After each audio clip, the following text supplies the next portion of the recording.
Alberto Núñez Feijóo ha venido a Canarias, venía ayer a visitar las zonas afectadas por el incendio en Tenerife, ha mantenido diversos encuentros y hoy lo ha hecho con Fernando Clavijo, con el presidente del gobierno canario. Bueno, varios titulares como que apoya sin fisuras la agenda canaria y ha aprovechado también aquí, probablemente motivado por preguntas de los compañeros de la prensa, para hablar de la política nacional, lanzar mensajes a Pedro Sánchez, al PSOE y bueno, tratar de continuar con eso que parece que no está consiguiendo, de construir lazos con el Partido Socialista, formar un pacto de Estado y rechazar esa ley de amnistía que pide Junts. ¿Qué te parece? ¿Cómo ves todo este asunto, Samuel?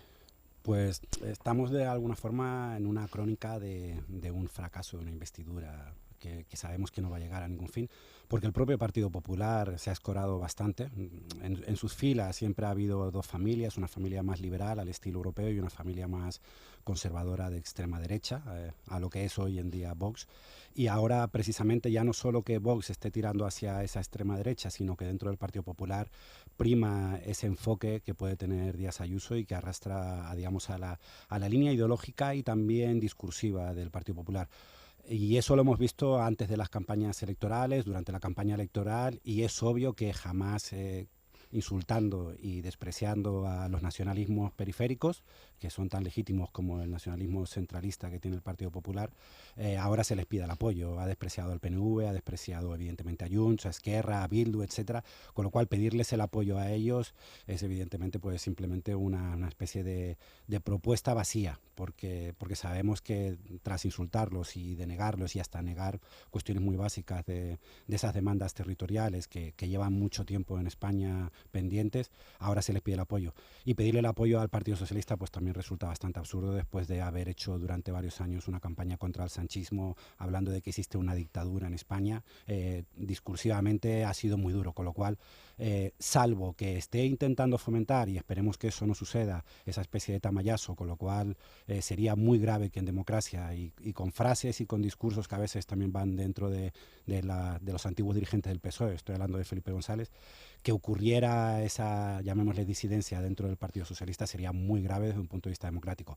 Y como deduzco que eso sería además, pues, rozaría además con esos llamamientos determinado tipo de llamamientos, incluso de desobediencia institucional, pues lo probable y ya casi lo 100% de que suceda es que no va a llegar a tener el apoyo mayoritario del Congreso.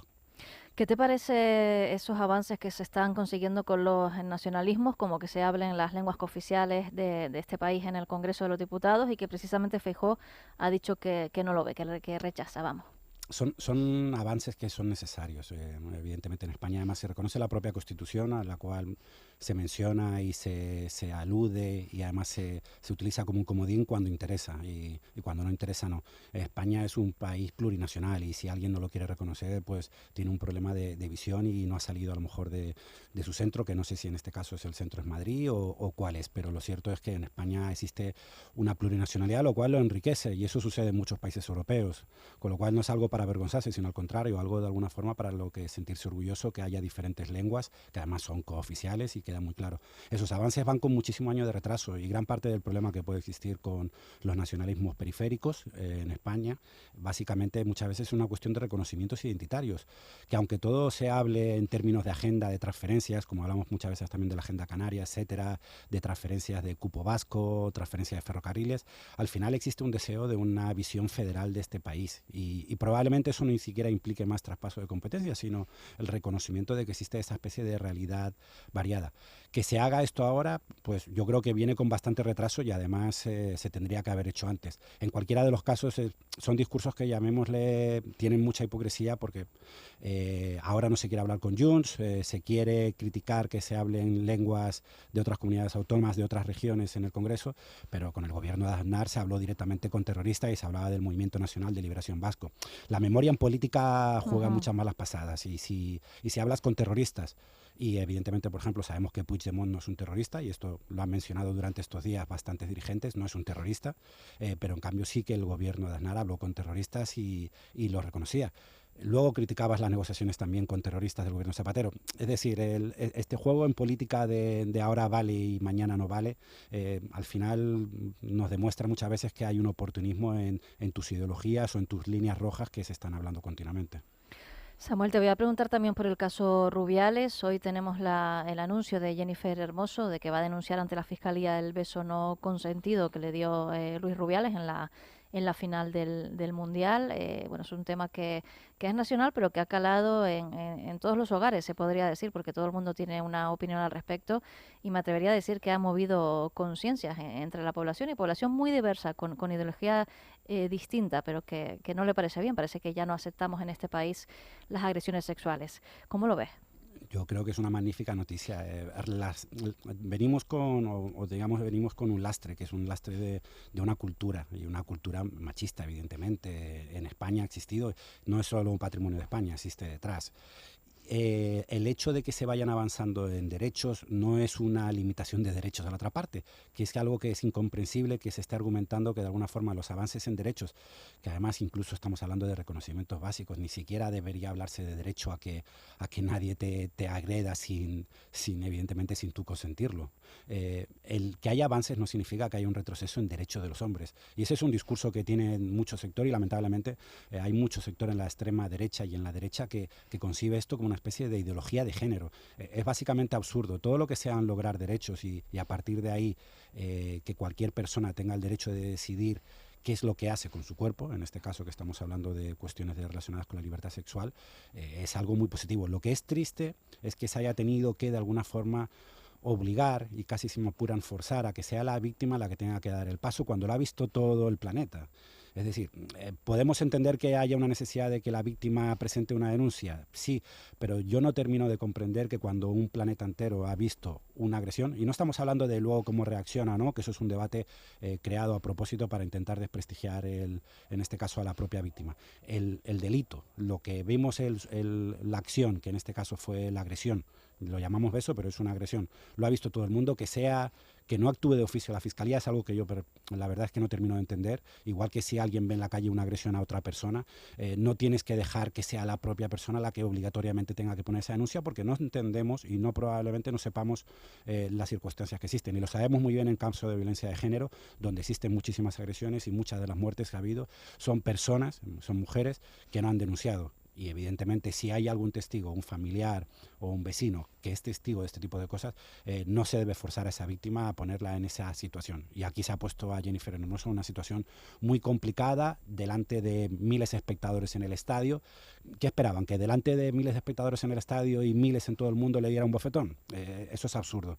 Que después en la celebración esperaran que también le gritara. Esa reacción evidentemente está obligando a una persona a tener una reacción que además es súper incómoda, y además ni siquiera tiene relevancia. Lo que es la relevancia es el acto. Que haya tenido que ella al final denunciar, pues bueno, no sé si es una cuestión del sistema judicial que a lo mejor está fallando, y que debería ser la Fiscalía, cuando ya tiene un conocimiento directo, la que hubiera tomado las cartas directamente en el asunto y no obligara a que sea la víctima la que fuera a denunciarlo.